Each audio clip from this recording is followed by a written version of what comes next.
Yes, बढ़िया। तो सबको आवाज आ रही है, तो चलो भाई शुरू करते हैं with the applications of derivatives. It's a very very unique, very good chapter. And क्या क्या हमको पढ़ना है जो शायद 12th में नहीं था, आपके हट गया था, या अगर था भी मिस कर दिया तुमने, इन एनी वे हम लोग अच्छे से करेंगे। दीपानिता, सबको आवाज आ रही है? लीव करके फिर ज्वाइन करो। आईसी मैथ्स क्लास 12th के सिलेबस से पूरा। यस सुहानी, यस एग्जैक्टली। सबसे पहले आपको यह समझना है कि एप्लीकेशन ऑफ डेरिवेटिव्स में हमको पढ़ना क्या क्या है। सबसे इंपॉर्टेंट जो है वो है tangents and normals. Tangents and normal CBSE board में ये हट गया था, आईएससी में तब भी था, बट सीबीएसई बोर्ड में ये रिमूव कर दिया गया था फ्रॉम क्लास 12। देन हमें रेट ऑफ चेंज पढ़ना है। We have to go through rate of change also. We also have to tangents, normal, rate of change, then increasing decreasing function, increasing decreasing functions, and the most important of them all, maxima minima. CBSE में इसमें भी खेल किया था कि सिर्फ cost and revenue वाली problems रखी थी, बाकी सारी की सारी प्रॉब्लम्स हटा दी गई थी। तो सबसे बहुत मतलब एक्चुअली बहुत बुरा हुआ था बच्चों के साथ। तो ये 4 टॉपिक्स हैं, ब्रॉडर टॉपिक्स जो हमको करने हैं: the rate of change, tangents normal, maxima minima, and increasing decreasing function. अच्छा, to understand all these topics, the first requirement is you understand the quadratic equation. किसी को क्वाड्रेटिक इक्वेशन में कोई दिक्कत तो नहीं है बेटा? किसी को क्वाड्रेटिक इक्वेशन में कोई दिक्कत तो नहीं है? कोई परेशानी, कोई तकलीफ क्वाड्रेटिक इक्वेशन में? Please use the message box to answer. किसी को क्वाड्रेटिक इक्वेशन में कोई दिक्कत तो नहीं है? नो नो नो, बढ़िया बढ़िया दक्ष, ओके शेष, ठीक है, नहीं है दिक्कत, नव्या डन, बढ़िया, ओके। सो ये चारों चीजें हम क्वाड्रेटिक इक्वेशन में बहुत ज्यादा हमको यूज करना है। क्वाड्रेटिक इक्वेशंस का यूज करते हुए क्वेश्चन सॉल्व होंगे। Okay, now drop your chat अगर आपको दिक्कत है मेंसुरेशन के फॉर्मुलेज में, that means sphere, cone, cylinder. किसी को कोई दिक्कत इसमें? स्फीयर, कोन, सिलेंडर में किसी को कोई दिक्कत? हाँ देवांश, आई नो, वो मैं करा दूंगा, परेशान मत हो। दिविशा, यस। किसी को कोई दिक्कत है या नहीं है? दिक्कत के लिए यस बोलो, नहीं है फॉर्मूले में इशू है, बढ़िया, ओके। पता होना चाहिए ना मुझे कि मुझे क्या कराना है। सर रिवाइज करा देंगे, बिल्कुल करा देंगे, बिल्कुल भाई, सबको दिक्कत है, okay. Most of you have problems with that, so we'll understand all the formulas, every single thing, हर चीज हम यहाँ पे करेंगे। इसके लिए जरा सा एक पेज हम खोल लें, just give me a second, formulas revise कराने के लिए I need this notepad. Okay. So what are the formulas? White color.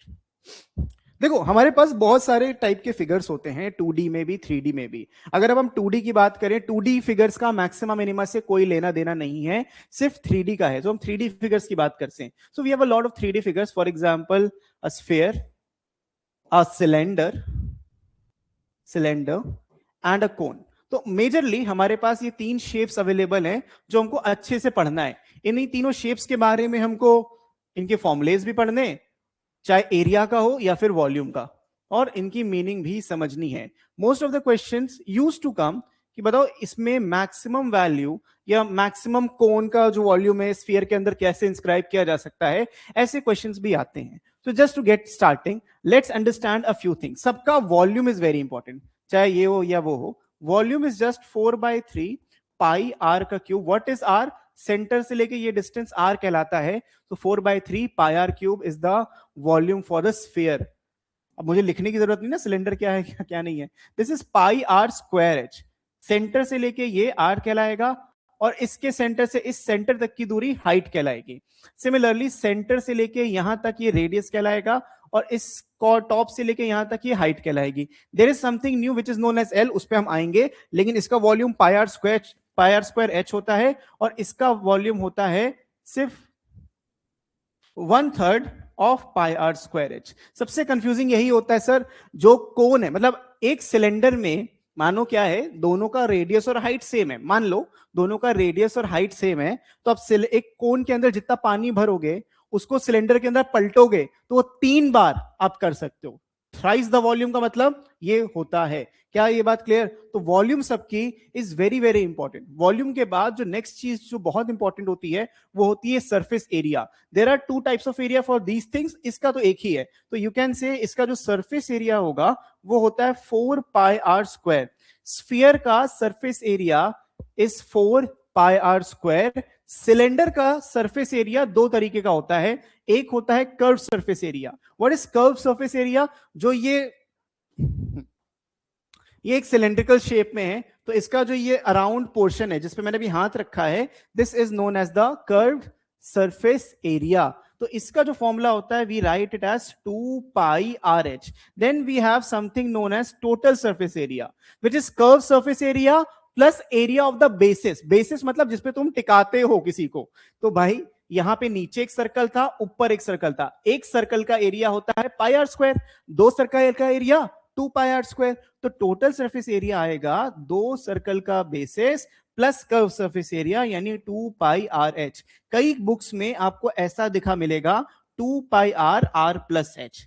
इस तरीके से भी टोटल सरफेस एरिया लिखा जाता है। यूनिट्स इसका एनी क्यूब मतलब cube metre cube centimetre cube, इसका मीटर स्क्वायर सेंटीमीटर स्क्वायर। अब इसमें आते हैं, इसका जो कर्व सरफेस एरिया होता है दैट इज वेरी इंटरेस्टिंग। इसको हम बोलते हैं पाई आर एल। इसमें एच इन्वॉल्व ही नहीं होता है। Sir out topic query, last recording isn't available. Okay, अगर पिछले लेक्चर की आपकी रिकॉर्डिंग अवेलेबल नहीं हुई है यानी वो अभी अपलोड नहीं हुआ है, वैसे हो गया, मैंने देखा था ऐप पे अपलोडेड था। प्रियम मैं देखता हूं, तुम्हें देखता हूं भाई बाद में, ठीक है? मुझे व्हाट्सएप पे मैसेज करके बता देना।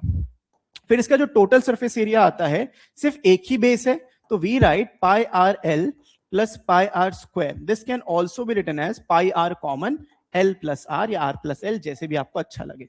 तो total surface area, curve surface area याद होना चाहिए, टोटल सरफेस एरिया याद होना चाहिए and the volume as well. तो ये बेसिक अंडरस्टैंडिंग हमें इस चैप्टर में होनी चाहिए। जल्दी से नोट कर लो, नोट करने के बाद बोलो सर डन। नोट करने के बाद बोलो sir done.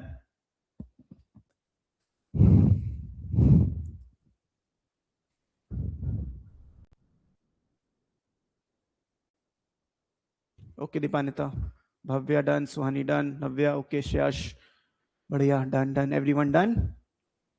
Pratibha okay, great, Divisha done, Daksh, Nancy okay, Hardik done, Samriddhi का भी हो गया, सबका हो गया, मतलब ओके एवरीवनस डन, ग्रेट, बहुत बढ़िया। So this was the major figures. But क्या इसके अलावा भी कुछ याद करना है? The answer is yes. Most of the time they can also ask you about the cube and cuboid. Cube के बारे में भी पूछ सकते हैं और क्यूबॉइड के बारे में भी पूछ सकते हैं। This is the difference between cube and cuboid. Cube में सारी साइड्स इक्वल होती हैं, this is X, this is X, this is also X. Cuboid में this is length, this is length, this is breadth and this is height. Okay, तो इसका जो area होता है, the area of a cube, cube is very easy. एक side एक square की तरह है, तो एक्स स्क्वायर, 6 साइड्स होती हैं, 6x स्क्वायर होगा। Volume will be x cube. इसमें कोई कर्व सरफेस एरिया का कोई सेंस नहीं बनता। इसका जो एरिया होता है बेटा वो होता है 2 times L B plus B H plus H L, ऐसे याद रख लेना। और इसका जो वॉल्यूम होता है वो होता है length into breath into height. Very simple things, बस यही करना है। सर्कल का एरिया पाई आर स्क्वायर होता है। सर्कल अगर भी पूछा गया तो सर्कल का एरिया पाई आर स्क्वायर होता है, बट इतना सर्कल पे कौन सवाल करता है? कौन और इस पे ही आएगा। ये समझो जल्दी से formulas, then we'll move on to the main course. ये सब स्टार्टर्स हैं। हाँ हाँ रह गया वो, याद दिलाया, अच्छा दिलाया, good. So there is something known as L यहाँ पे। तो एल क्या है? L is just square root of R square plus H square. ऐसा क्यों होता है? ये 90 डिग्री एंगल है, पाइथागोरस थ्योरम लगता है। एल की वैल्यू आप ऐसे निकालोगे, L is equal to square root of R square plus H square. Close and open part का कोई सेंस नहीं है बेटा। जब हम इसके क्वेश्चंस करते हैं क्लोज एंड ओपन पार्ट में वॉल्यूम में कोई फर्क नहीं पड़ता। क्लोज एंड ओपन में वॉल्यूम का फर्क नहीं पड़ता। तो ये भी हो गया, ये भी हो गया। There is one more thing that we need to understand which is this guy. ऐसे लिख दो, चाहे नीचे से ऊपर, जैसे भी करना है। This is known as an hemisphere. यहां पे ये हेमिस्फीयर कहलाता है, जिसका रेडियस आर होता है। अब वॉल्यूम स्फीयर की 4/3 होती है। वॉल्यूम स्फीयर की 4/3 पाई आर क्यूब होती है। अब इसका आधा हो जाएगा, सो 2/3 pi r cube. This is the volume. Can you tell me what is the area? What is the total surface area? Yes, Daksh. What is the total surface area?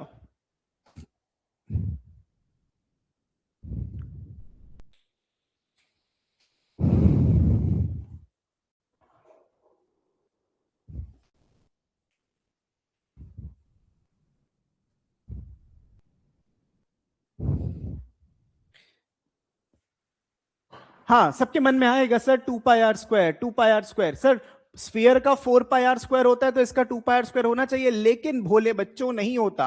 Sphere का जो पूरा स्फीयर है इसका 4 pi are square होता है। काट दोगे तो जो कर्व्ड एरिया है उसका 2 पाई आर स्क्वायर होगा, लेकिन ये जो ओपन हो गया एक प्लेट जैसा, उसका भी तो कुछ ऐड होगा, तो टोटल जो इसका एरिया होता है वो 3 पाई आर स्क्वायर होता है। सो द फाइनल आंसर इसका 3 पाई आर स्क्वायर होगा। ठीक है, कोई दिक्कत किसी को समझ में आ रहा है? So this is the basic understanding what you need while starting the chapter. और किसी को कोई दिक्कत इसमें, कोई परेशानी, कोई तकलीफ तो बता दो। We'll be using this sheet more often.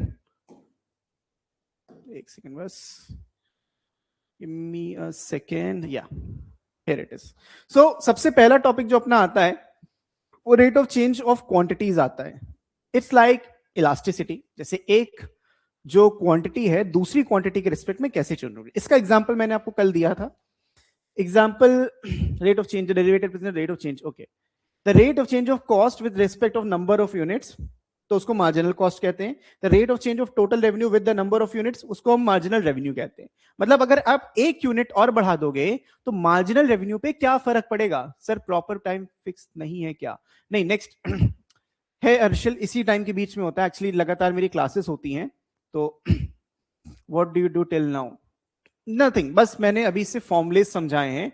Next week से तुम्हारा टाइम चेंज कर देंगे। टाइम आपको व्हाट्सएप ग्रुप पे पहले बता दिया जाएगा, और प्लीज अपना ऐप आप चेंज मतलब चेक करते रहा करो, उसमें टाइम पहले ही अपडेट हो जाता है। ठीक है, टाइम हम पहले अपडेट करते हैं। अभी तक मैंने क्या पढ़ाया, जितने बच्चे लेट ज्वाइन कर रहे हैं उसमें मैंने ये पढ़ाया है, just the area and the volume of everything. So volume of sphere is 4 by 3 pi r square, the surface area is 4 pi r square, volume of cylinder is pi r square h, curve surface area जो side मतलब ऐसा वाला area होता है वो 2 pi r h होगा, and total surface area is 2 pi r square plus 2 pi r h, तो मैंने 2 pi r कॉमन ले लिया which is r plus h। Then cone होगा 1 by 3 pi r square h, curve surface area इसका pi r l होता है। अब curve surface area जो स्लांट वाला एरिया होता है उसको कहते हैं तो pi r l, l is known as slant height. ये जो l है इसका मतलब होता है स्लांट हाइट। स्लांट क्यों? क्योंकि तिरछी है इसलिए स्लांट बोल दिया, हाइट है इसलिए स्लांट हाइट बोल दिया। तो यहाँ पे एल एच आर कैसे रिलेटेड है वो बता दिया, बस यही अभी शुरू हुआ, तुम समझ लो, यही मैंने इसमें बताया। दूसरा मैंने क्यूब और क्यूबॉइड में डिफरेंस बताया। क्यूब में एरिया 6x स्क्वायर होता है, वॉल्यूम x क्यूब होता है, और क्यूबॉइड में जो एरिया होता है वो 2 times length into breadth plus breadth into height plus height into length होता है, और volume l into b into h होता है। ठीक है, 30 और 40 क्या पूछ रहे हो बेटा? ये हेमिस्फीयर बताया। सो अभी तक हमने सिर्फ और सिर्फ इतना ही किया है और अभी ज्यादा कुछ नहीं किया। सो मार्जिनल कॉस्ट, मार्जिनल रेवेन्यू, ये तो सेक्शन सी में था। नहीं बेटा, सेक्शन ए में था, सेक्शन सी में नहीं था बेटा। ठीक है, so rate of change of quantities ये बताता है कि when a quantity, when certain quantity changes with other the quantity.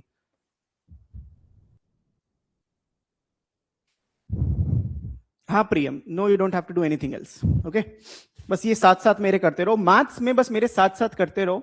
Sheets मैंने शिवम सर को भेज दी थी आपको भेजने की, अगर नहीं आई है तो मैं एक बार उनको रिमाइंड करा दूंगा।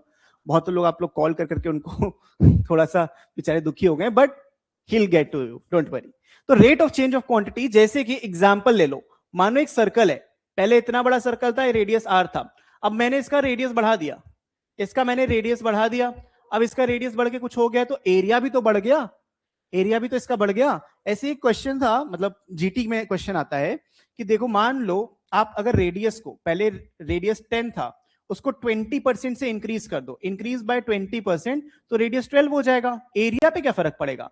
एरिया पहले 100 पाई था, इस सर्कल की बात कर रहे हैं, एरिया पहले 100 पाई था, अब पाई आर स्क्वायर करोगे तो इसका 144 पाई आएगा, तो इसमें कितने का इंक्रीज हो गया? 44% का। तो अगर 20% तुम रेडियस बढ़ा रहे हो तो 44% एरिया बढ़ जाएगा। बढ़ जाएगा कि नहीं बढ़ जाएगा? बिल्कुल बढ़ जाएगा। So this is why when one quantity changes the other will also be affected। Same अगर रेडियस तुम कम कर दोगे तो एरिया भी कम हो जाएगा, लेकिन किस रेट से कम होगा? क्योंकि भाई एक साथ 2 सेंटीमीटर नहीं बढ़ेगा, ये 2 मीटर रेडियस नहीं बढ़ेगा, बहुत ही माइन्यूट बढ़ा। मानो 10 से ये 10.01 हो गया, सो एरिया पे कितना फर्क पड़ा? अब ये जो मिनिमम क्वांटिटी का इंक्रीज या डिक्रीज होता है, इसी को हम रेट ऑफ चेंज के अंडर लाते हैं, एंड ऐसे क्वेश्चंस आपसे पूछे जाते हैं। Rate of change can also be said कि a change with respect to time, a change with respect to time. So question के अंदर आपको खुद ये समझ में आ जाएगा। ये एक एग्जांपल अभी क्वेश्चन नहीं है, this is just a very simple सा example. The spherical balloon is being inflated at 35 CC per minute. अब सीसी मतलब सेंटीमीटर क्यूब होता है, ठीक है? सीसी मतलब सेंटीमीटर क्यूब होता है पर मिनट। तो ये क्या दिया है बच्चों? This is what is given is the rate of change of volume with respect to time. Sir आपको कैसे पता चला? तुम्हें रटना कुछ नहीं है, खुद देखो। Cc is the unit of volume, minute is the unit of time. Dv by d सवाल में दिया है 35, ठीक है? This is given to you.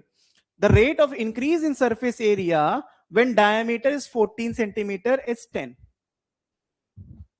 ये निकालना है शायद हमको, इस 10 नहीं, ये नहीं है, sorry. Is what? The spherical balloon is being inflated at this। आपसे सवाल पूछा, बताओ सरफेस एरिया किस रेट से चेंज हो रहा है? सरफेस एरिया किस रेट से चेंज हो रहा है? When diameter is 14 centimetre. Diameter 14 centimetre यानी रेडियस जो है वो 7 सेंटीमीटर होगा। तो बताओ इसका आंसर क्या आएगा? नाउ टेल मी क्या आंसर होगा। सिंपल सा क्वेश्चन है। रेट ऑफ चेंज हमको ds बाई dt निकालना है, हमको ds बाई dt निकालना है, लेकिन सब कुछ जो निकालना है पहले उसको समझो, जो निकालना है पहले उसको देखते हैं। Surface area of a balloon, spherical balloon, नाम ने लिख दिया भाई, स्फेरिकल बलून, स्फीयर है, स्फीयर का वॉल्यूम, सरफेस एरिया का मैंने फॉर्मूला बताया है अभी। What is the formula for surface area? 4 pi are square, यही तो है। तो अगर मैं यहां पे ds बाई dt करूंगा, dt क्यों? क्योंकि सवाल में पूछा है पर मिनट का, तो dt करना पड़ेगा। तो dt जब हम करेंगे इधर तो हमको मिलेगा 4 पाई constant, r is a variable तो इधर से 2r आ जाएगा, लेकिन साथ साथ dr बाई dt भी तो आएगा, क्योंकि आप t के रिस्पेक्ट में डिफरेंशिएट कर रहे हो। डिफरेंशिएशन में पढ़ा है ना कि अगर आप t के रिस्पेक्ट में डिफरेंशिएशन कर रहे हो और उधर कोई और वेरिएबल है तो आप dr बाई dt लिखोगे। तो चलो हमको r की वैल्यू 7 पता है, लेकिन dr बाई dt नहीं पता। ये कैसे आएगा? जो क्वेश्चन में दिया था, क्वेश्चन में आपको ये दिया हुआ है तो यूज इट।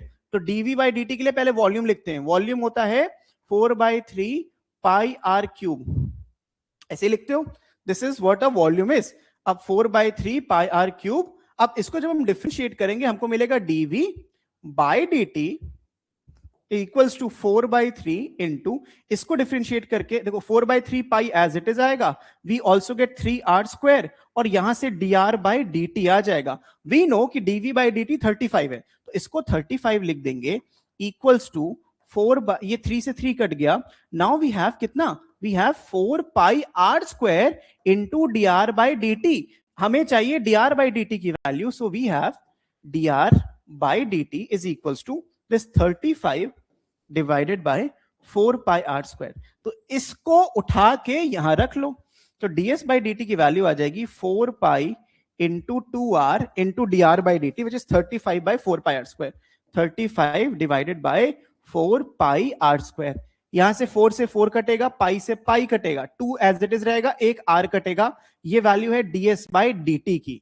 नाउ r को 7 रख देंगे, जब तुमने 7 रखा तुमको मिलेगा 2 into 35 divided by 7, so the answer to this question is 10।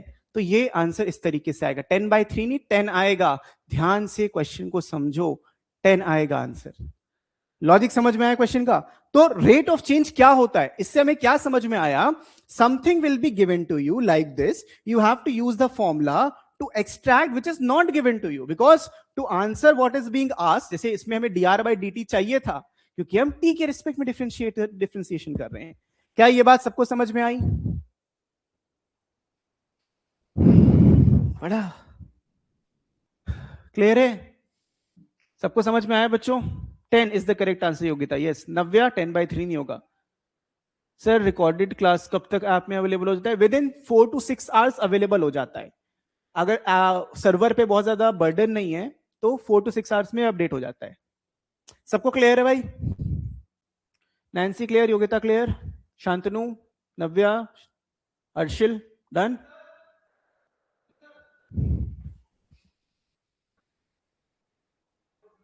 Done everyone? Everyone done ना? एओडी में क्या क्या टॉपिक करना है सारे, ये जो टॉपिक्स मैंने आपको लिखवाए हैं स्टार्टिंग में, these are the topics you need for AOD.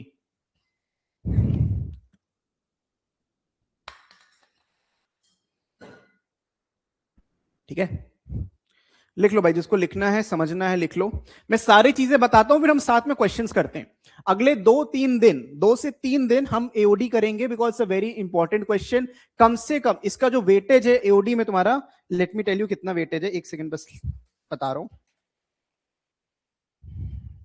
Application of derivative से पिछले 2 साल से 4 से 5 क्वेश्चंस आपको मिल रहे हैं, चाहे अप्लाइड मैथ्स हो चाहे कोर मैथ्स हो, दोनों में आपको 4 से 5 क्वेश्चन मिल रहे हैं।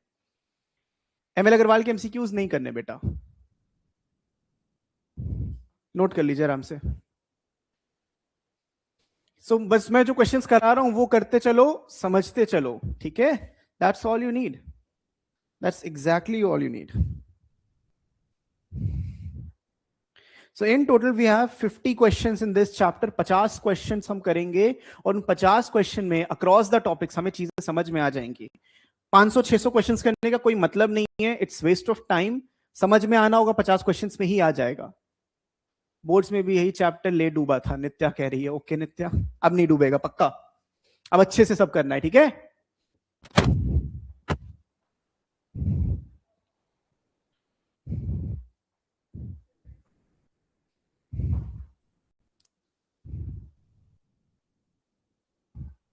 सर डेरिवेटिव्स का कोई प्रैक्टिस टेस्ट आपको चैप्टर वाइज तो नहीं मिलेगा, लेकिन फुल लेंथ मॉक मिलेगा बेटा, ठीक है Daksh? Okay let's move on to the next thing, increasing and decreasing. बस कान खोल के सुनो, जो बताने जा रहा हूं उतना बस हमें करना है और कुछ नहीं। इसमें सिर्फ और सिर्फ, yes tangent and normal is in the syllabus for CUET, it was remove from 12th but it is in the syllabus of CUET. हाँ आ सकते हैं, डायग्राम के क्वेश्चन भी आ सकते हैं। So what is this application of derivatives? क्या major जो हमारा इंटरप्रिटेशन है, जो ज्योमेट्रिक इंटरप्रिटेशन है, वो ये कहता है, ये समझो बहुत इंपॉर्टेंट चीज है, फिर हम आगे बढ़ते हैं इंक्रीजिंग डिक्रीजिंग में। इंक्रीजिंग डिक्रीजिंग समझना बहुत बड़ी बात नहीं है, बस इसको समझ लो क्या होता है differentiation. Let's say you make a graph, आपने एक ग्राफ बनाया, दिस इज अ ग्राफ, कुछ ऐसा, ठीक है? अब ग्राफ तो कैसे बन सकता है, कभी ऊपर जा रहा है कभी नीचे आ रहा है, इसको हम ऐसे बना लेते हैं, लो और अच्छा बना, और नीचे ले डिप करा दिया, कैसा भी हो ग्राफ। अब ग्राफ कैसा भी हो, पूरा डिफरेंशिएशन क्या है? Differentiation can be said as a rate of change, it can be said as a slope of a tangent also. अब व्हाट्स अ टेंजेंट? मान लो कि हम एक टेंजेंट यहां ड्रॉ कर रहे हैं, मान के लो कर ही लिया। So let's draw a tangent, यहां पे ये टेंजेंट इस पॉइंट को कट कर रही है। अब अगर इस पॉइंट को टेंजेंट कट कर रही है, मुझे इसका स्लोप निकालना है, लेकिन हमने बचपन से क्या, क्लास 11 से सीखा है, to find the slope you need 2 points. But ये टेंजेंट तो एक पॉइंट पे कट कर रही है, और ऐसे इन्फिनाइट टेंजेंट्स होंगी, बहुत हर जगह डिफरेंट डिफरेंट टेंजेंट होगी। तो इसको जनरलाइज कैसे किया जाए? How to generalise the equation of the slope of the tangent? उसके लिए क्या आया, इसको हमने बहुत ज्यादा जूम किया, बहुत ज्यादा, इससे ज्यादा जूम इसमें होगा नहीं। तो अब देखो, जो हम समझ रहे थे कि एक पॉइंट है, वो एक्चुअली में multiple points can be consider. एक पॉइंट ये है, एक पॉइंट ये, एकदम क्लोज है। सो मान लो ये तुम्हारा x, y था, ये मान लो x1, y1 था, ये तुम्हारा x2, y2 है। अब इस केस में जो x1, y1 है, ये बहुत ही छोटा सा नंबर है, और x2, y2 भी बहुत छोटा सा चेंज है, बहुत ही माइन्यूट सा चेंज है, बहुत ही हल्का सा चेंज। हम इसको ऐसे बोलते हैं ना, x प्लस, अगर ये x, y है, then this point is x plus delta x और y प्लस डेल्टा y, बहुत ही माइन्यूट सा चेंज।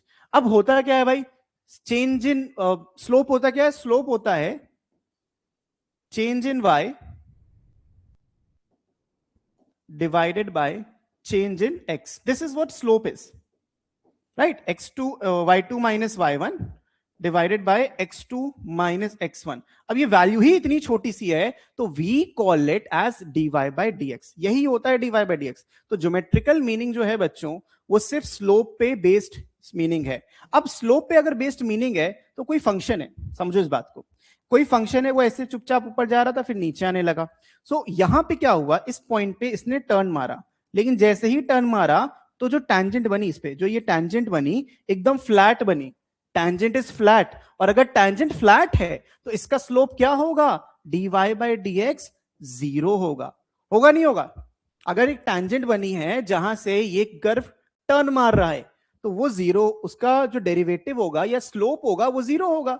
अभी मैंने बताया slope is equals to derivative, slope is equals to derivative, please remember this, ठीक है?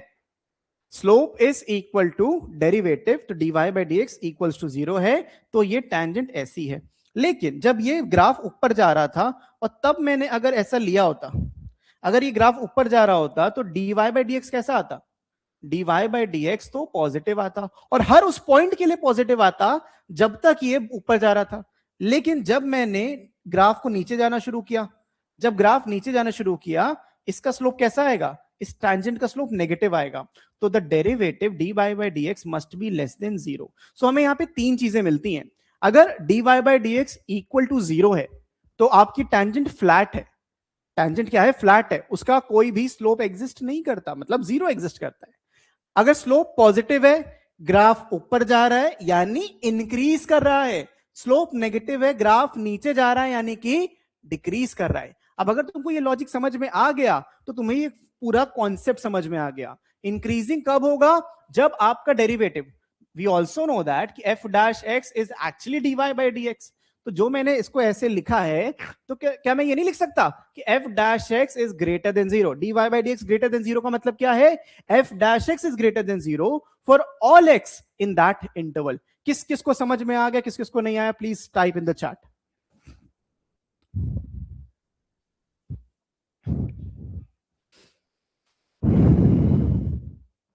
क्लियर है सबको?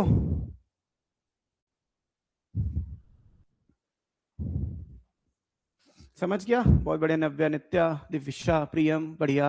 हंश्यांश okay, Yogita clear, okay. Bhavya good, बढ़िया। Yes Kirti, sir once again please. Sir समझ आ गया, ओके। ज्यादातर बच्चों को समझ में आ गया।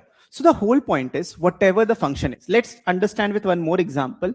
एक ग्राफ बनाते हैं ऐसा, this is the graph of y या f x equals to x square. हम इसको क्या बोल रहे हैं, f x is equals to x square. अगर मैं इसका डेरिवेटिव निकालता हूं तो एफ डैश एक्स 2x आएगा। What is this 2x, this is the slope of a tangent. याद रखना एफ डैश एक्स हम जब भी निकालते हैं, this is generalisation of the slope. Sir tangent circle में भी होती है ना, हाँ, infinite tangents at infinite points. Anyways, तो F dash X equals to 2x आ गया।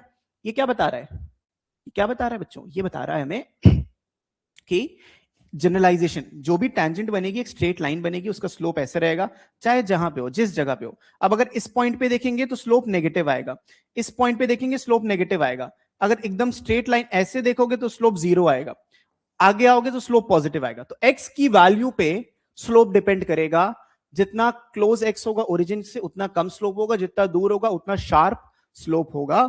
नेगेटिव पॉजिटिव उस पर डिपेंड करता है।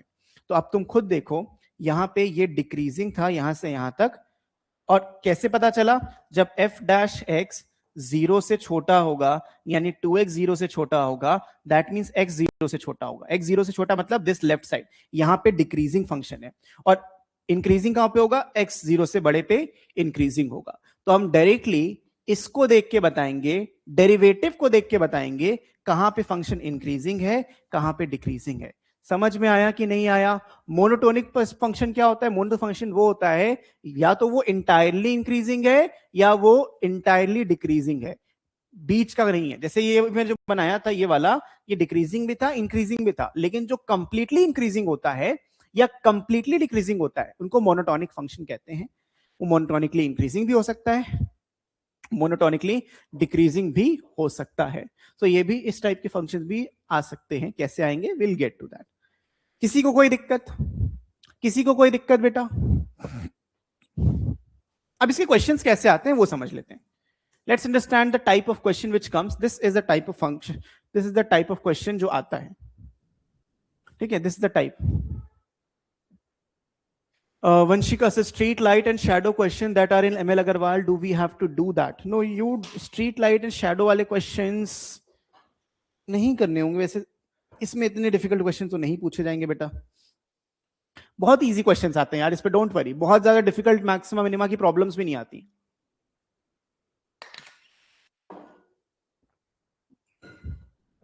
एकदम आ गया, बहुत बढ़िया दक्ष. अर्शिल कह रहा है सर आई एम फीलिंग अब 12th के एग्जाम दे सकता हूं मैं. अच्छी बात है ना बेटा, इंप्रूवमेंट दे देना. अगर कम मार्क्स आए तो इंप्रूवमेंट जरूर देना. ओके अर्शिल.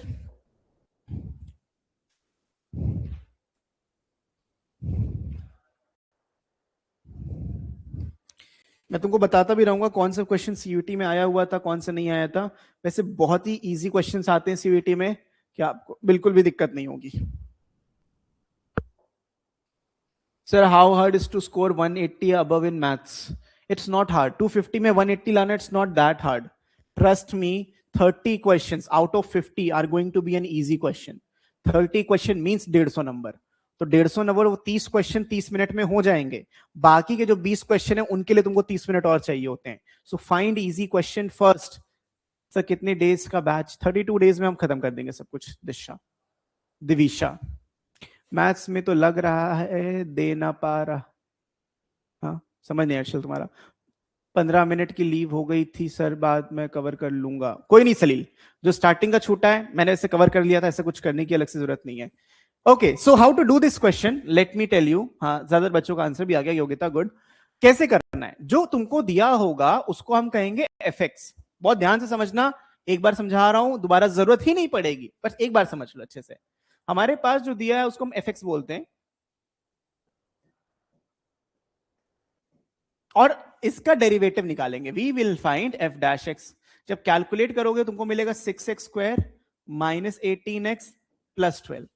इंपॉर्टेंट पॉइंट ये है बेटा कि इसको फैक्टराइज करना है. Factorisation is important. हमने 6 कॉमन ले लिया, x square minus 3x plus 2. Factorisation is very important. 6x square minus 2x minus x plus 2. इधर से आ जाएगा 6. अब इससे पहले फतेह वाले बैच में जितने बच्चे मेरे साथ पढ़ रहे थे उनको ये मैंने बहुत अच्छे से सिखाया कि कैसे करते हैं. तुम्हें आई होप आता होगा. इधर x कॉमन लेंगे तो will get x minus 2, minus 1 common लेंगे, अगेन x माइनस 2, और यहां से 6 टाइम्स x माइनस 2 और x माइनस 1 हमको मिल जाएगा. ये क्या है? ये f डैश x है. अब इस बात को समझ लिया कि f डैश x कुछ ऐसा मिलेगा. ठीक है, आईपी मैट में भी बच्चों ये क्वेश्चन आता है. इंक्रीजिंग डिक्रीजिंग का आईपी मैट में भी आता है, बट वो यहां से डायरेक्टली पूछते जो मैं आगे लिखने जा रहा हूं. अब आपको क्या करना है, एफ डैश एक्स को बताना, हमें डिक्रीजिंग बताना है. डिक्रीजिंग कहां पे होगा? फंक्शन डिक्रीजिंग कब होगा? जब उसका स्लोप नेगेटिव हो. Function is decreasing when the slope F dash x is less than 0. This is the condition for decreasing function. That means 6 times x minus 2 into x minus 1 is less than 0. ठीक है, 6 times x minus 2 into x minus 1 is less than 0. अब इस 6 को हम हटा सकते हैं, तो we get x minus 2 into x minus 1 less than 0. अब एक चीज तुमको जो मैं बताने जा रहा हूं वो ध्यान से सुनना. चाहे इंक्रीजिंग हो चाहे डिक्रीजिंग हो, ये जो वेवी कर्व बनता है ये सेम बनता है.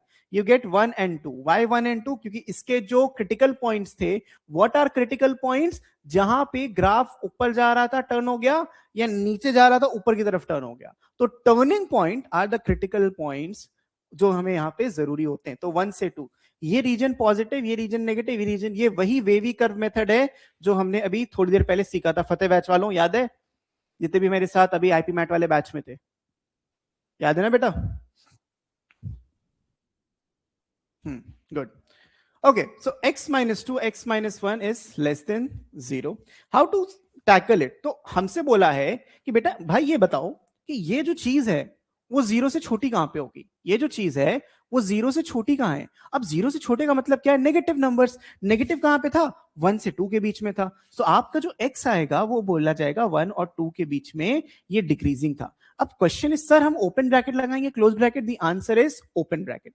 आपकी बुक में जो एमएल अग्रवाल, देखो इंटरेस्टिंग बात और है, बता रहा हूं बेटा, एग्जैक्टली बता रहा हूं। उनको तो मतलब बता दिया था एग्जैक्टली यही करना है, यही बताया था मैंने, मतलब एक्स्ट्रा उनको पता है बिकॉज वो आईपी मैट में आता है, ऑलरेडी मैंने उन्हें पढ़ाया था। और ओके एग्जैक्टली यही बताया था, तुम्हारा रिवीजन हो गया। ओके सो ये जो 1 से 2 है ये क्या है? ये एक वेवी कर्व मेथड है बेसिकली। एक ये क्या है? क्वाड्रेटिक इक्वेशन है। ये एक क्वाड्रेटिक इक्वेशन है सच दैट इसका जो ग्राफ होगा ऐसा बनेगा, ये पॉइंट 1 है, ये पॉइंट 2 है, ये तुम्हारा एक्स एक्सिस है, ठीक है, ये एक्स एक्सिस है, यहां पे वाई एक्सिस है, एक्स एक्सिस वाई एक्सिस। अब होता क्या है बेटा कि जब आप एक्स एक्सिस के ऊपर कोई भी वैल्यू, ये पूरा ये पॉजिटिव रीजन है, ये पूरा ये पॉजिटिव रीजन है, मतलब तुम एक्स कुछ भी रखो, 1 से पहले तुम कुछ भी एक्स रखो तुम्हें पॉजिटिव वैल्यू मिलेगी, 2 के बाद कुछ भी रखो तुम्हें पॉजिटिव मिलेगा। लेकिन 1 और 2 के बीच में तुमने कोई भी नंबर रखा, 1.5 1.6 1.7, any number you put you will get a negative value. So this negativity यहां पे आ जाती है। तो बता रहे, हमसे यही पूछा ना नेगेटिविटी कहां पे आएगी, तो नेगेटिविटी 1 और 2 के बीच में आएगी। क्लियर है? अब समझ गए? बहुत बढ़िया। Okay Devesh, got it. Arshil समझ में आ गया बेटा? So this is exactly what I taught. तो इंक्रीजिंग डिक्रीजिंग समझ में आया? अगर मेरे से पूछता कि इंक्रीजिंग कहां है, ये तो डिक्रीजिंग का हो गया। अगर मेरे से पूछता कि इंक्रीजिंग बता भाई कहां पर है, सेम सवाल इंक्रीजिंग के लिए, तो इंक्रीजिंग में हम क्या करते? एफ डैश एक्स जो है वो ग्रेटर देन 0 कर देते, एफ डैश एक्स 0 से बड़ा रखते। जब 0 से बड़ा रखते तो अब मैं ढूंढता कि पॉजिटिव वैल्यूज कहां है। पॉजिटिव कहां पर है? इस पूरे रीजन में y पॉजिटिव है, इस पूरे रीजन में y पॉजिटिव है। अब रीजन क्या है? माइनस इंफिनिटी से 1, x belongs to minus infinity से लेके 1 यूनियन 2 से लेके इंफिनिटी। हाँ मैं ये कह रहा था एमएल अग्रवाल वालों ने तुमसे मस्ती की थी कि यहां पे क्लोज ब्रैकेट लगाया था। क्लोज ब्रैकेट हम जनरली इंक्रीजिंग डिक्रीजिंग के लिए यूज नहीं करते। क्यों नहीं करते? क्योंकि अगर मैंने 1 रखूंगा तो वो 0 फ्लैट हो जाएगा, वहां से शुरू जरूर हो रहा है बट उस पर थोड़ी ना इंक्रीजिंग है। समझे? क्लियर है बच्चों? ओके सो स्ट्रिक्टली इंक्रीजिंग, जब सवाल इंक्रीजिंग या डिक्रीजिंग पूछ रहे हैं, दे आर आस्किंग स्ट्रिक्टली कहां पे इंक्रीज हो रहा है by default. Purvi sir understood so easily, thanks sir. Rough sheet, yes Samriddhi, obviously ऐसा नहीं होता है तुम सीबीटी पेपर देने गए हो, स्क्रीन देख रहे हो और आंसर मार्क कर रहे हो। You will get a rough sheet, rough sheet मिलेगी, तुम उसमें आंसर सॉल्व करोगे, जितनी चाहिए उतनी रफ शीट मिलेंगी। ठीक है समृद्धि, शर्माना नहीं, मांगते रहना, रफ शीट दीजिए सर, हमें रफ शीट चाहिए। नहीं, critical points are the point जहां पे कर्व टर्न मारता है। Interval is the region between two critical points. Interval is the region या values of x between two critical points. In this full chapter we'll use yes.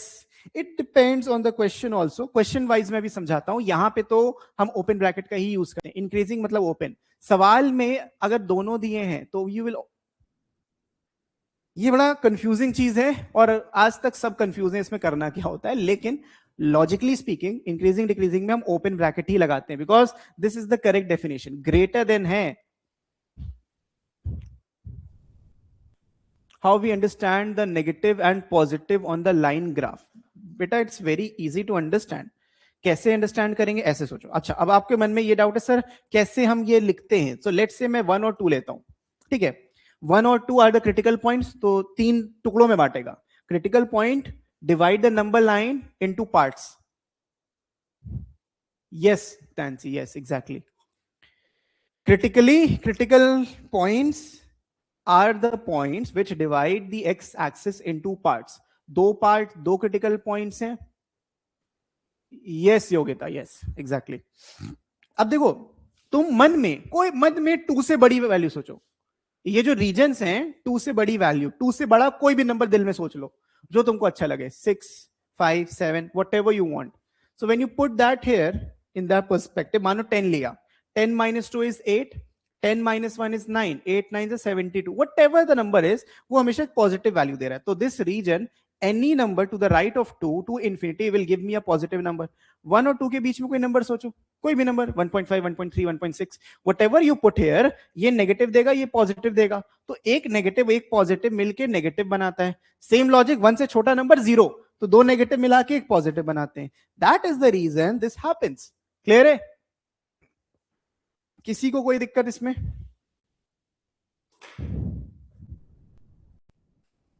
Ridhima, are you in the class? Ridhima, let me see.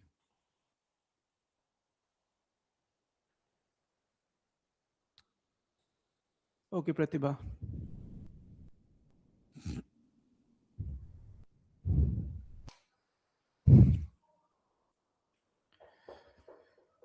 Got it? सबको समझ में आ गया कि क्या चल रहा है इंक्रीजिंग डिक्रीजिंग में. So we have learn two things, rate of change, increasing decreasing.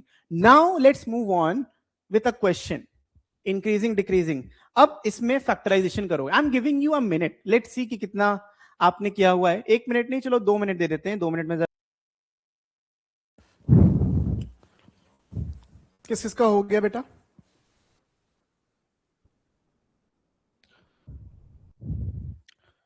Okay बेटा देवांश, उसके आगे भी करना था, मैं क्यूबिक के आगे भी बढ़ना था. अभी क्वेश्चन में क्यों करा रहा हूं? Because higher level. क्यूब से स्क्वायर बनता है, तो मैं फैक्टराइज करना आता है, सबको आता है. इसमें नहीं आता है, इसमें सब परेशान होते हो. करेक्ट? इसमें सब परेशान हो जाते हो. आई नो नहीं हुआ होगा. अब how to solve it, let's understand that. जब हम f डैश x निकालेंगे, we'll get 4 into 3, 12 by 10. इसमें कुछ मिसप्रिंट है, यस है. 12 by 10 x का क्यूब माइनस 3 4 जा 12 by 5 x का square, 3 to 6x plus 36 by 5, वो 11 आएगा. Okay, so what to do now? सबसे पहले तो इसको हम फैक्टराइज करेंगे. पहला काम फैक्टराइजेशन है. Yes, greater than less than बाद में आता है. अब फैक्टराइजेशन कैसे करेंगे? कॉमन लेके f डैश x. इन सब में मुझे ये 12 by 5 बड़ा इरिटेटिंग लग रहा है. इवन 6, चलो let's say 6 by 5 common. Y 6 by 5 ले लें, या फिर क्या कर सकते हैं, 12 से डिवाइड करेंगे तो उधर प्रॉब्लम आएगी. 5 से मल्टीप्लाई, तो 12 से डिवाइड नहीं कर सकते, 6 से डिवाइड करेंगे, 10 से मल्टीप्लाई करेंगे. Divide by 6 multiplied by 10, 5 by 3. So 5 by 3 हम सब में मल्टीप्लाई करेंगे. अब ऐसा क्यों कर रहे हैं? जब तुम इसमें कॉमन लोगे, लेट्स से 6 by 10 कॉमन ले लिया हमने, यहाँ पे 6 by 10 को कॉमन ले लिया. जब तुमने 6 by 10 कॉमन लिया, तो यहां से आ गया 2x का क्यूब. 6 by 10 में 2x का क्यूब आएगा. यहाँ पे 6 by 10 लिया, लेकिन इधर तो 5 था, तो तुम्हें इधर देना पड़ेगा, तो 6 12 एज इट इज रहेगा. माइनस में इधर हमने 5 6 by 12 10 कॉमन लिया, 6 लिया तो 2 बचा, बट 2 फिर से देना पड़ा, 4 हो जाएगा, 4x का स्क्वायर हो जाएगा. When you multiply you should get the same answer. Minus 6 by 10, तो 6 ले लिया, 10 मल्टीप्लाई करना पड़ेगा, 60x आ जाएगा, प्लस 6 by 10, तो 6 लिया और मतलब 10 बाहर आएगा, तो 2 6 बचा, 12 आ जाएगा. So this is what you will be getting as a cubic equation. ये सबका आ गया. क्यूबिक इक्वेशन ऐसी बनी. हाँ वो सही है. 12 by 5 करो. अब इसमें 2 और कॉमन आ जाएगा. मैंने देखा नहीं, 12 हम कॉमन ले सकते थे, तो 2 अगर आप कॉमन और लोगे तो 12 by 10 आ जाएगा. 2 कॉमन लेने के बाद x क्यूब माइनस 2x का स्क्वायर माइनस 30x प्लस 6 आएगा. Now this is very very interesting, क्योंकि ये क्यूबिक इक्वेशन है. अब क्यूबिक इक्वेशन के साथ सर करना क्या है? How to solve cubic equation? यहां पे सबसे पहले जरूरत पड़ती है तुमको बच्चों, सर 10x होगा शायद. 6 कॉमन लिया, 10 मल्टीप्लाई किया, यस 10x होगा. इधर 10x आएगा तो इधर 5x आएगा. यू राइट, 10x होगा and everything fine, everything else is fine. तो now how to solve this thing? Always think in terms of factors. अब हमें फैक्टर हिट एंड ट्राई से निकालना है. मतलब ऐसा नंबर जो इसको जीरो बना दे, जो ब्रैकेट के अंदर वाले नंबर्स को जीरो बना दे. इसीलिए कॉमन लेना जरूरी था, नहीं तो तुम परेशान होते. तो ब्रैकेट के अंदर जीरो कैसे बनेगा? अगर हम x को देखो 1 रख दें, x को अगर मैं 1 रख देता हूं तो 1 minus 2 minus 5 plus 6, 6 plus 1 7 minus 7 0. बहुत बढ़िया. So x equals to 1 is a root. ये रूट है. So x minus 1 is a factor. तो कभी भी बच्चों, अब यहां पे तुम्हें एक नई चीज सीखने को मिलेगी. x माइनस 1 एक फैक्टर है. सो आप डिवाइड करोगे इसको, x cube minus 2x square minus का 5x plus 6. I am just preparing you for the worst case scenario कि अगर ऐसा क्वेश्चन आ गया तो क्या करोगे. चांसेस कम है, but it's never zero. It's a part of your course, तो आ सकता है. यहां से हम लिखेंगे x minus 1, x equal to 1 है, सो x माइनस 1 एक फैक्टर है. आगे क्या करते हैं? We factorise. हमें जो सबसे पहला वेरिएबल है उसको बनाना होता है. x से x क्यूब कैसे बनेगा? x स्क्वायर मल्टीप्लाई करके. तो इधर से एक्स क्यूब होगा, लेकिन ये एक्स स्क्वायर इससे भी मल्टीप्लाई होगा, सो माइनस का एक्स स्क्वायर आया. नाउ साइन गेट्स चेंज्ड, ये कैंसिल हो गया, इधर से आएगा माइनस एक्स स्क्वायर माइनस का 5x. सो x से माइनस एक्स कैसे बनेगा, when I write minus X, तो minus X square and plus का x. सो यहां से साइन चेंज होगा दोनों का, ये गायब, माइनस 6x प्लस 6, तो एक माइनस 6 लगा दो, माइनस 6x प्लस 6, और फिर sign change plus minus, everything gets cancelled out. यही फैक्टर का मतलब होता है, कुछ रिमाइंडर नहीं बचना चाहिए. अब this is a very simple equation, मतलब कि ये जो फालतू सा था, वी कैन हटा, इसको हटा दूं, नोट करना है, जल्दी से नोट कर लो अगर करना चाहो तो. वंश नहीं कर सकते क्योंकि you need to factorise it, हमारा मेन ऑब्जेक्टिव ही है इसको फैक्टराइज करना. जब फैक्टराइज कर लोगे, यहां से इसको हटा देते हैं अभी. Now this thing becomes this multiplied by x minus 1, ठीक है, और इधर 12/10 यानी 6/5 भी रहेगा. This is the value of f dash x. तो तुमने इसको सिंप्लीफाई करके कुछ ऐसा बना दिया. Now 6/5 is a number, we'll simplify x minus 6, 3 and 2 आएगा, -3 + 2, -3x + 2. तो इसको सिंप्लीफाई करेंगे, 6/5 x - 3 x - 2, नहीं x + 2 होगा, and x - 1. These are the factors. -2 किसी ने लिखा था, अच्छा +2 लिखा था, गुड. तो ये आपको फैक्टर्स मिल गए. अब इसके बाद क्या करेंगे सर, हमें बताना है इंक्रीजिंग डिक्रीजिंग दोनों बताना है. तो अब देखो यहां पे जादू, पॉइंट्स को इंक्रीजिंग ऑर्डर में लिखो. -2 सबसे छोटा पॉइंट होगा, फिर 1 आएगा, फिर 3 आएगा. अब x के सारे शॉर्टकट समझा रहा हूं, शॉर्टकट समझो. x के सारे कोफिशिएंट्स पॉजिटिव हैं, तो just go ahead and right plus minus plus minus plus. ऐसे क्वेश्चन जो तुम खुद सॉल्व करोगे, ऐसे ही कुछ मिलने वाला है. अब इंक्रीजिंग कहां पर होगा,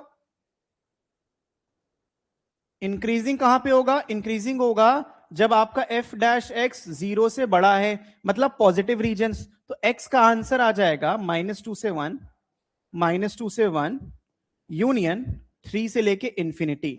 डिक्रीजिंग कहां पे होगा, डिक्रीजिंग कहां पे होगा बच्चों, जब आपका आंसर आ जाएगा f dash x less than 0 पे. तो लेस देन 0 कहां पे है, इधर माइनस इंफिनिटी है. So x belongs to minus infinity से लेके -2 यूनियन 1 से लेके 3. तो जहां पे इंक्रीज हो रहा है वहां डिक्रीज नहीं होगा, जहां पे डिक्रीज हो रहा है वहां पे इंक्रीज नहीं होगा. I hope now this question is clear to all of you. Clear है? अगर आपको ये समझ में आ गया तो इंक्रीजिंग डिक्रीजिंग में कुछ बचा नहीं है. एक क्वेश्चन पूरा इंक्रीजिंग डिक्रीजिंग तुम्हारा खत्म करा सकता है, and this is the proof. Last part देखो, जितने भी पॉइंट्स हैं ये सब टर्निंग पॉइंट्स है. टर्निंग पॉइंट्स मतलब यहां पे ग्राफ अपना नेचर बदलेगा, ऊपर जा रहा है तो नीचे हो जाएगा, नीचे जा रहा है तो ऊपर हो जाएगा. हाउ टू आइडेंटिफाई इट, ये जितने भी पॉइंट्स हैं ये फैक्टर्स हैं. सो x - 3 = 0 करेंगे तो यहां से x की वैल्यू 3 आ जाएगी, ऐसे x की वैल्यू -2 और x की वैल्यू 1 आएगी. इन 3 क्रिटिकल पॉइंट्स को नंबर लाइन पे इंक्रीजिंग ऑर्डर में लिखेंगे, छोटा सबसे पहले, देन बड़ा, देन उससे बड़ा, ऐसे लिखते हैं भाई. तो अब ऑल्टरनेटिवली यहां पे हम प्लस माइनस प्लस साइन लगाएंगे, और प्लस माइनस प्लस साइन लगा के we get something like this thing. अब जहां पे प्लस साइन आए हैं वहां पे फंक्शन उन x की वैल्यू के लिए इंक्रीज हो रहा है. जहां पे प्लस साइन आए हैं पूर्वी, वहां पे फंक्शन x की वैल्यू के लिए इंक्रीज हो रहा है, और जहां पे माइनस साइन है वहां पे डिक्रीज हो रहा है. फर्स्ट स्टेप में एलसीएम लेकर इक्वेट करके 0 कर सकते हैं ना, हाँ बेटा कर सकते हो, ठीक है. So this is how you'll solve it. समझ में आ गया Devansh? Good, good. Everyone's done. This is the final answer. Please take a note after this class. You can also take a note after this class. वो भी आप कर सकते हो. आधे घंटे की क्लास बची अपनी. Half an hour more. Sir, do we have classes on Saturday, Sunday?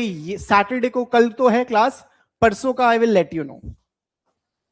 अपना ऐप चेक करते रहा करो, उसमें टाइमिंग सब कुछ अपडेट हो जाता है. Please keep checking your app, it's your responsibility to keep checking your apps. Mehul Anand कह रहे सर मजा आ गई, वहां मजा आ गया, good. How did you put plus minus sign?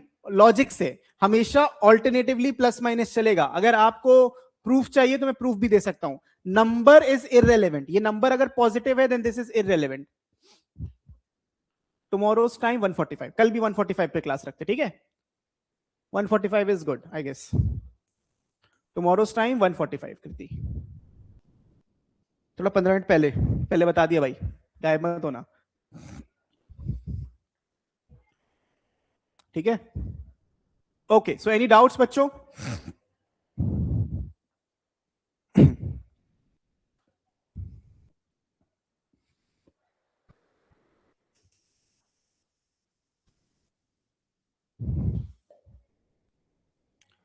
सबको समझ में आ गया ना? आगे बढ़ा जाए. Okay, so the next topic, आज के लिए आखिरी टॉपिक रखूंगा, मैक्सिमम मिनिमा कल पढ़ाऊंगा, या फिर अगर टाइम बचता है तो मैक्सिमम मिनिमा भी करा दूंगा, फिर क्वेश्चंस बचेंगे अपने पास. And 50 questions can be done in 2 days, 2 दिन में हो जाएगा. सो अगर संडे को क्लास रखनी पड़ेगी तो बिल्कुल रखेंगे, कोई दिक्कत नहीं है. हमें जितनी जल्दी खत्म हो जाए चैप्टर हमारे लिए अच्छा है. संडे को 2 घंटे की क्लास रख लिया जाएगा, क्या दिक्कत है? Yes, Samriddhi, it is necessary. Okay, so as I mentioned, the points, the dy by dx, जब भी तुम dy by dx कैलकुलेट करोगे at the point x1, y1, वो आपका स्लोप ऑफ द टेंजेंट होगा. मतलब इस पूरे कॉन्सेप्ट्स में, इन पूरे कॉन्सेप्चुअल चीज में बस क्या याद रखना है, बस दिमाग में क्या रखना है, प्लीज अंडरस्टैंड दिस. बस छोटी सी बात बताने जा रहा हूं, समझने की कोशिश करते हैं. ठीक है. कोई भी ग्राफ, कैसा भी ग्राफ क्यों ना हो, एक स्ट्रेट लाइन, जब भी एक स्ट्रेट लाइन होती है, अगर मेरे पास 2 पॉइंट्स मौजूद हैं, if I have 1 and 2 points, let's call this as x1, y1, let's call this as x2, y2. कुछ अंडरस्टैंडिंग दे रहा हूं क्योंकि इसमें जरूरी है. मेरे पास एक लाइन है जिसमें 2 पॉइंट्स हैं, तो मैं इसका स्लोप निकाल सकता हूं. m क्या आएगा? y2 minus y1 divided by x2 minus x1. This is the slope. इसको हम स्लोप कहते हैं. ठीक है, this is the slope. m को हम स्लोप कहते हैं. But with the help of differentiation, m की वैल्यू हम डायरेक्टली dy by dx लिखते हैं, which is nothing but f dash. So whatever is given to you, वो f dash x भी कहलाता है. f dash x is just the slope of a tangent to a curve. ठीक है. तो एक लाइन है, वो इस तरीके से लाइन एग्जिस्ट करती है. ठीक है, लाइन आपकी एग्जिस्ट करती है एंड इस तरीके से आपको लिखना होता है. ये स्लोप हो गया किसका? टेंजेंट का. जिस लाइन अंडर कंसिडरेशन है वो टेंजेंट का स्लोप हो गया. अब अगर एक लाइन और यहां पे डाल दूं मैं, अगर मैं एक लाइन और यहां पे ड्रॉ करता हूं जो 90 डिग्री एंगल बनाती है, if I draw one more line which makes a 90 degree angle with the original one, जिसका स्लोप m था, और इसका स्लोप क्या हो जाएगा? इसका स्लोप आएगा -1/m. So whatever that is, इसका स्लोप माइनस और रेसिप्रोकल हो जाता है. ये सबको पता है, नहीं पता तो अभी सीख लो. So when you are finding the slope of a line, उसके नॉर्मल का स्लोप हमेशा reciprocal with a negative sign होता है. एग्जाम्पल के लिए, अगर इस लाइन का स्लोप 1/2 है, इस लाइन का स्लोप डेफिनेटली -2 होगा, reciprocal with a minus sign. Got it? हमेशा क्या होता है? ये होता है. तो टैंजेंट्स एंड नॉर्मल्स में भी यही होता है. जब आप एक कर्व बनाते हो, ऐसे मैंने कर्व बनाया, ठीक है, एक टैंजेंट बनाया, treat this tangent as this white line. ये टैंजेंट एग्जैक्टली ऐसी है, इसका स्लोप m है, मतलब dy by dx है. तो जो नॉर्मल होगी वो 90 डिग्री एंगल सेम पॉइंट से क्रॉस करेगी. मतलब normal, tangent and the curve एक सिंगल पॉइंट को क्रॉस जरूर कर रहे होंगे. एंड दैट पॉइंट, जिस पॉइंट को वो क्रॉस कर रहे होंगे, this point will be known as x1, y1. क्या ये बात समझ में आई सबको? बताओ. सो की टेक अवे क्या है? What ever the function is given, उसका डिफरेंशिएशन करेंगे, हमको m की वैल्यू मिलेगी. हमको m की वैल्यू मिलेगी. इज दैट क्लियर और नॉट?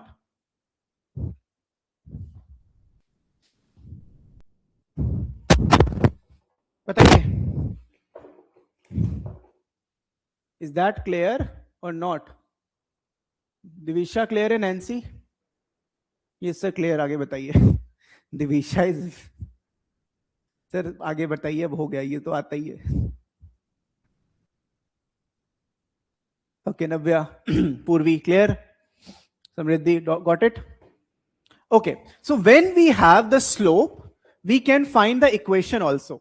देखो, नॉर्मल अगर ये लाइन होती, लेट्स कॉल दिस लाइन 1, अगर मुझे लाइन 1 की इक्वेशन निकालनी है, तो लाइन 1 की इक्वेशन कैसे आएगी? It will be y minus y1 equals to m times x minus x1. सबको ये याद है? कि नहीं याद है? जल्दी बताइए.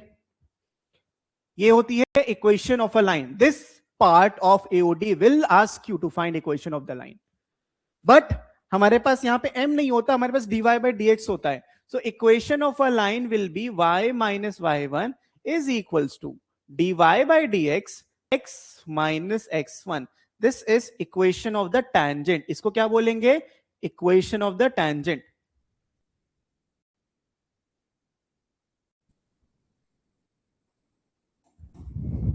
This is equation of tangent, sorry.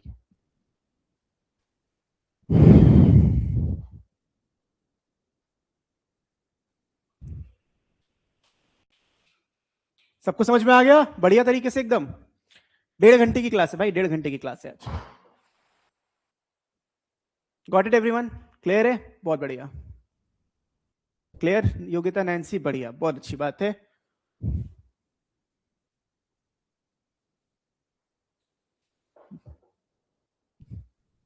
Shreyas, clear? बढ़िया, ठीक है.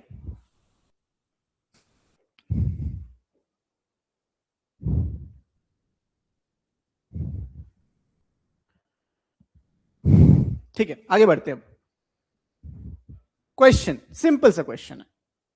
ये क्लास 12th में आपने नहीं पढ़ा था, इसलिए I am giving it so much time.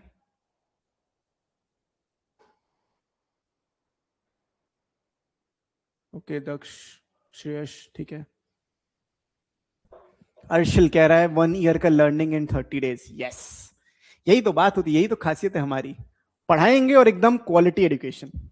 ये नहीं कि हाँ लो पढ़ लेना. Okay, find the slope of the normal to the curve at this point. So what's happening is कि आपको y is equal to 2x square निकालना है. Let's make this graph. इस ग्राफ को बनाते हैं ताकि तुम्हें मैं बहुत अच्छे से समझा पाऊं. सो when you make this graph, when you make this graph at x equals to 1, so this is x equals to 1, this is x equals to 1. इस पे हम एक टेंजेंट ड्रॉ करते हैं. सबसे पहला काम है टेंजेंट ड्रॉ करना. तुमको सर टेंजेंट तो बोला नहीं, नॉर्मल बोला है. यस, नहीं बोला है एग्जैक्टली, लेकिन आपको एनीवेज एक टेंजेंट ड्रॉ करनी है. This is the tangent x equals to 1 पे. Now the normal will be a line which is passing through that point and perpendicular to the tangent. समझे? तो जो ये येलो लाइन कट रही है, हाँ सही है, जो येलो लाइन है, this is the slope of the normal. मतलब ये this is the normal and also the slope. मैं दो चीजें बताऊंगा इसमें. पहले हम टेंजेंट की बात करेंगे. We are talking about the tangent and then will talk about the normal. दोनों चीजें बताऊंगा ताकि तुम्हें क्लैरिटी एकदम इसी क्वेश्चन से हो जाए, आगे जरूरत ही नहीं पड़ेगी किसी और क्वेश्चन की. Find the slope of the normal. Slope of the normal आपको y दिया, जो y दिया है 2x square, you have to find dy by dx. Find dy by dx. What is dy by dx? It is 4x. अब slope निकालने के लिए you have to put in the point. तो dy by dx at 1, x equals to 1.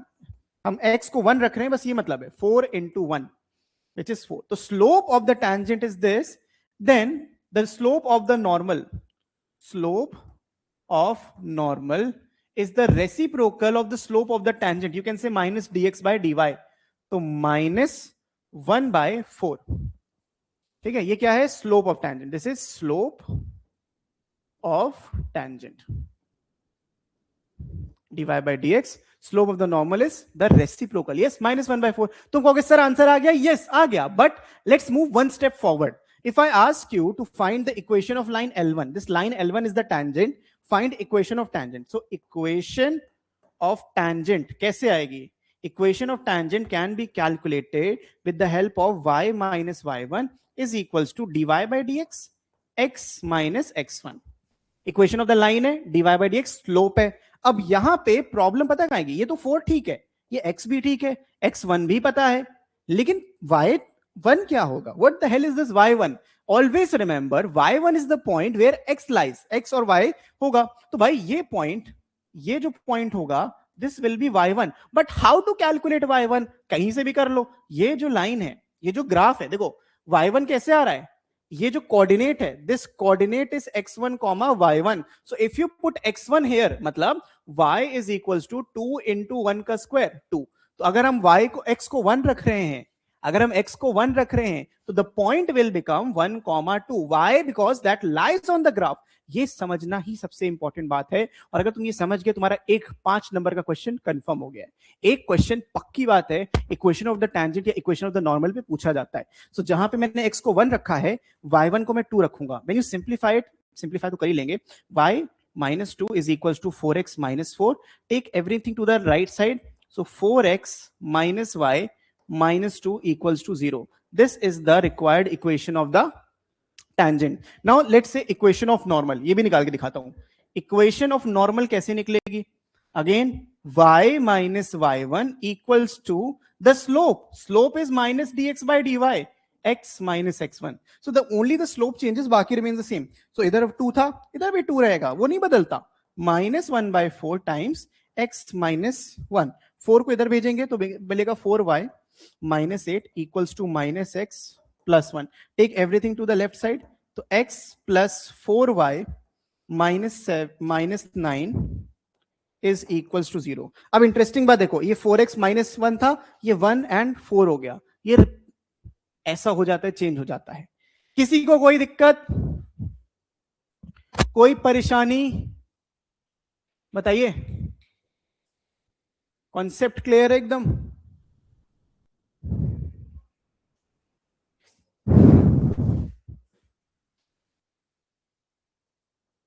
Clear? Yes Yogita, very good. सही है तुम्हारा. हाँ Nancy, सही है एकदम. दक्ष, ओके, बढ़िया. ठीक है, बस ऐसे.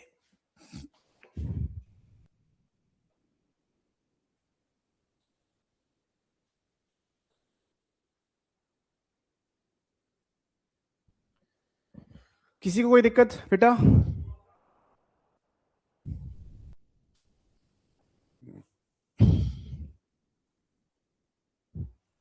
Okay, so I hope everyone has noted this down. And note करने से इंपॉर्टेंट है समझ में आ गया मैं क्या कराना चाह रहा हूं. कोई भी ग्राफ है उसका डिफरेंशिएशन करोगे, टैंजेंट मिल जाएगा. हर पॉइंट का टैंजेंट डिफरेंट होगा, इसीलिए पॉइंट वो मेंशन करेंगे. तो जैसे टैंजेंट मिला उसका हमने पॉइंट रख दिया, हमको स्लोप ऑफ द टैंजेंट मिल जाएगा एंड इक्वेशन ऐसे निकलता है. Okay, let's move on.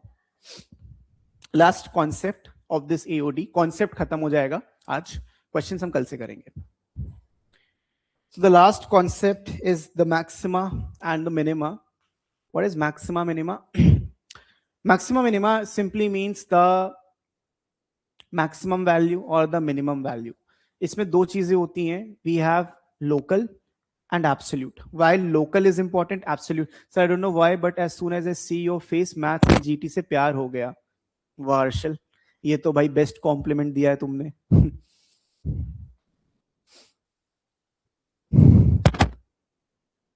Nice भाई, ये मैसेजेस डिलीट हो जाते हैं वरना मैं सच में फ्रेम लगा के रखता. इतने प्यारे प्यारे मैसेजेस कर दो तुम लोग.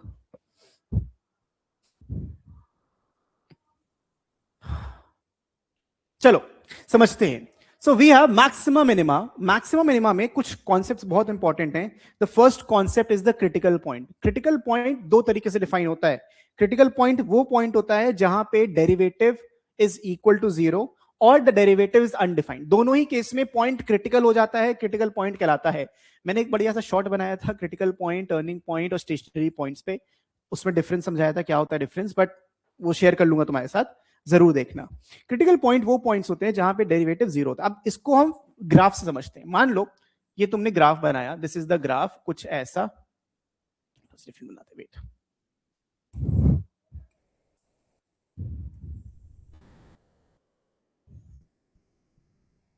Something like this. थोड़ा सा वियर्ड है but get used to this. अब देखो इस ग्राफ में मुझे जो दिख रहा है, जितना दिख रहा है that is local. Local because absolutely ये ग्राफ बहुत नीचे भी जा सकता है, बहुत ऊपर भी जा सकता है. तो every point you see here जो एक पीक या वैली बना रहा है, मतलब ड्रॉट क्या कहते हैं, ट्रॉफ कहते हैं शायद, पीक और ट्रॉफ बना रहा है, उसको हम कहते हैं यहां पे मैक्सिमम वैल्यू है और नीचे वाली को मिनिमम, क्योंकि यहां से वैल्यू चेंज हो रही है. तो the maximum it reached is here. यहां से वैल्यू फिर से चेंज हो रही है, नीचे गिरा फिर ऊपर गया. फिर ये भी देखो मैक्सिमा है, this is also maxima but local maxima.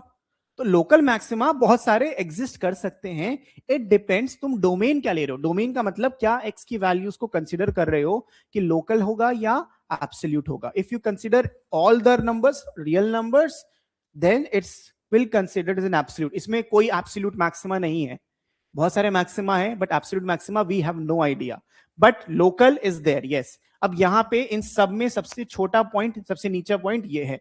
तो क्यों ऐसा होता है? जहां एफ डैश एक्स जीरो है, यानी कि जब आप टैंजेंट यहां बनाओगे उसका स्लोप तो जीरो है, horizontal tangent, that means it's the slope is zero. Horizontal tangent का मतलब क्या होता है बच्चों? The slope is zero, correct.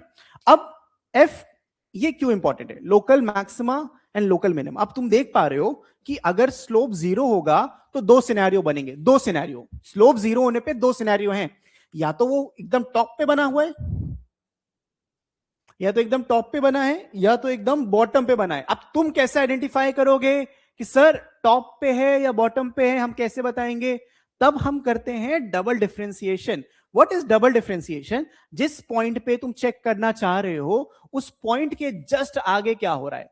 अगर ये नीचे गिरने लग रहा है, देखो इसका ये जो इस पॉइंट पे स्लोप आ रहा है वो कैसा आ रहा है, इसके जस्ट बाद क्या नेचर है? नेगेटिव। अब नेगेटिव पॉजिटिव भी आई होप पता हो, अगर अक्यूट एंगल बनता है एक्स एक्सिस के साथ तो पॉजिटिव स्लोप होता है, ऑब्ट्यूज एंगल बनता है तो नेगेटिव स्लोप होता है, ये पता है ना। तो आपका देखो कैसे बहुत ज्यादा इस तरफ स्लांटेड है तो नेगेटिव स्लोप है, ऊपर से नीचे जा रहा है, ऊपर से नीचे जा रहा है, तो ये क्या होगा? मैक्सिमा होगा। तो जब डबल डेरिवेटिव नीचे जाए आपका मैक्सिमा निकलता है, इसीलिए double derivative less than zero लिखते हैं। सेम लॉजिक से अगर आप यहां पे चेक करो, जो एकदम नीचे की वैल्यू है, अब अगली वैल्यू बढ़ना शुरू होगी, मिनिमा आया, आप देखो नीचे गिरते हो फिर ऊपर बढ़ते हो ना, तो नीचे से ऊपर जा रहे हो लेकिन आप you have hit the rock bottom, now you are climbing up. यहां से, इससे कहते हो ना इससे बुरा क्या ही हो सकता है मेरे साथ, फिर कुछ बुरा हो जाता है, फिर नीचे आ जाता है, फिर धीमे धीमे ऊपर चढ़ते हो। लेकिन when you climb up you know इससे नीचे था मैं, तो मिनिमा होगा। इसीलिए बच्चों जब हम डेरिवेटिव निकालते हैं तो वो पॉइंट्स मिलते हैं, और उस पॉइंट पे अगर हम डबल डेरिवेटिव करते हैं और जीरो से छोटा है तो पॉइंट ऑफ मैक्सिमा, जीरो से बड़ा है तो पॉइंट ऑफ मिनिमा। एब्सोल्यूट क्या होता है? Absolute value we can find when we limit something. अब अगर मैं तुमसे बोलूं इस पॉइंट से इस पॉइंट के बीच में एक ही मैक्सिमा है तो that is known as absolute maxima. अगर एक ही मैक्सिमा किसी रेंज के अंदर लाया करता है, चाहे वो पूरा रियल नंबर हो या एक सर्टेन बाउंड्री हो, उसमें सिर्फ एक ही मैक्सिमा या एक ही मिनिमा लाए करे, then we can say it's a absolute maxima और an absolute minima. Is that clear everyone? समझ में आया सबको?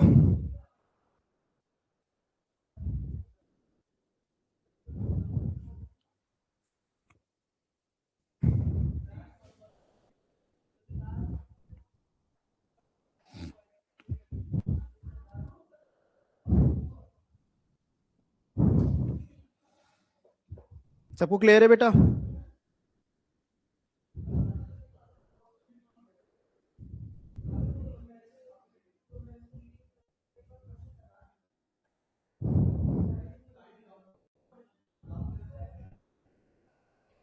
Understood?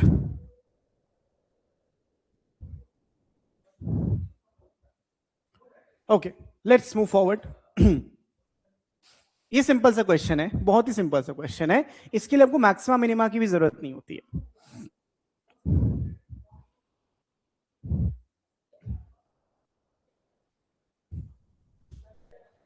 How to solve this?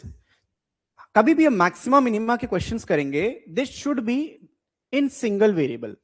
अगर मल्टीपल वेरिएबल से हम सिंगल वेरिएबल में बनाएंगे, जैसे कि हमको सम, ये मिनिमम वैल्यू निकालनी है, तो let's say we are given a sum as 9x plus 4y। Problem with this इसमें दो वेरिएबल, हम सिंगल वेरिएबल बनाना चाहते हैं। This is again a question given to us xy, मतलब ये कंडीशन दी है, तो y को मैं 16/x लिख सकता हूं। Now I put back here, now sum will be 9x plus 4 into 16, 64/x मिलेगा।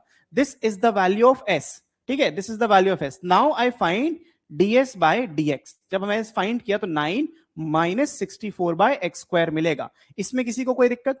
9 minus 64/x², this is ds by dx। अब ये था पहला point, to find the derivative. How to find maxima minima वो सिखा रहा हूं। The first step is finding the derivative.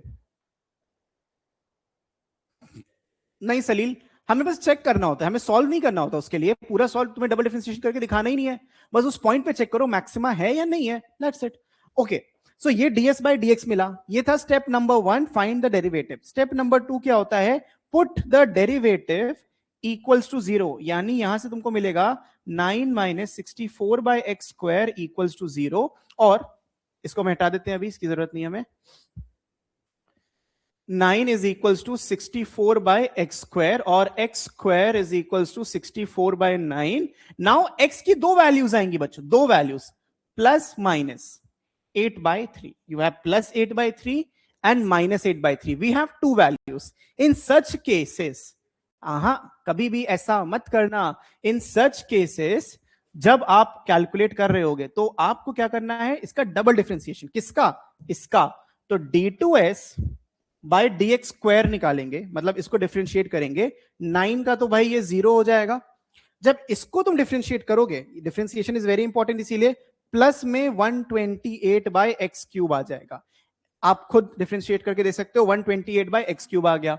Now what to do? जब हम डबल डेरिवेटिव में x को रखेंगे प्लस 8 बाई 3, खुद सोचो, तो 128 डिवाइडेड बाय 8 बाय 3 का क्यूब होगा. क्या हमको इसको सॉल्व करना है? नहीं करना, बिकॉज ये पॉजिटिव नंबर देगा. ये क्या दे रहा है? Positive value. पॉजिटिव मतलब this is greater then 0. This implies d2s by dx square और the double derivative is positive. This implies कि x जब 8 by 3 है, ये पॉइंट ऑफ मिनिमा है. यही पॉइंट ऑफ मिनिमा है. हमको लगेगा सर ये तो पॉइंट ऑफ मैक्सिमम, नेगेटिव तो ज्यादा अच्छा होता. पॉजिटिव आ रहा है ना? हाँ ठीक है. जब हम रखेंगे x is equals to minus 8 by 3, जब हम रखेंगे x is equals to minus 8 by 3. अब ऐसा क्यों है? यू विल अंडरस्टैंड दैट, क्योंकि वैल्यूज ओवरऑल चेंज हो रही हैं. हाँ ठीक है ना. y कहां गया? y हमारा ओके 16 अपॉन x है. ठीक है ठीक है. जब माइनस 8 बाई 3 रखेंगे, you will get point of maxima. Minimum value क्या होगी? जब x 8 बाई 3 होगा. हमें ये मिल चुका है, हम यहीं पे रुक जाएंगे. x is the point of minima. अब अगर x पॉइंट ऑफ मिनिमा है बच्चों, माइनस प्लस, ठीक है, 2x cube, that is completely fine, right. So ये पॉइंट ऑफ मिनिमा है, तो 8 by 3 is the point of minima. अब इससे y निकल जाएगा. y कैसे निकलेगा? इसमें रख देना, y की वैल्यू आ जाएगी. क्लियर है? किसी को कोई दिक्कत, कोई परेशानी? तो इस तरीके से आपको चेक करना होगा और कुछ नहीं. अब इसके बाद क्वेश्चन है बच्चों. इन क्वेश्चंस को हम करते हैं अटेम्प्ट कल. ठीक है? Understood very easily. बहुत बढ़िया, सुन के बहुत अच्छा लगता है जब तुम कहते हो सर अंडरस्टूड वेरी इजीली. बहुत बढ़िया.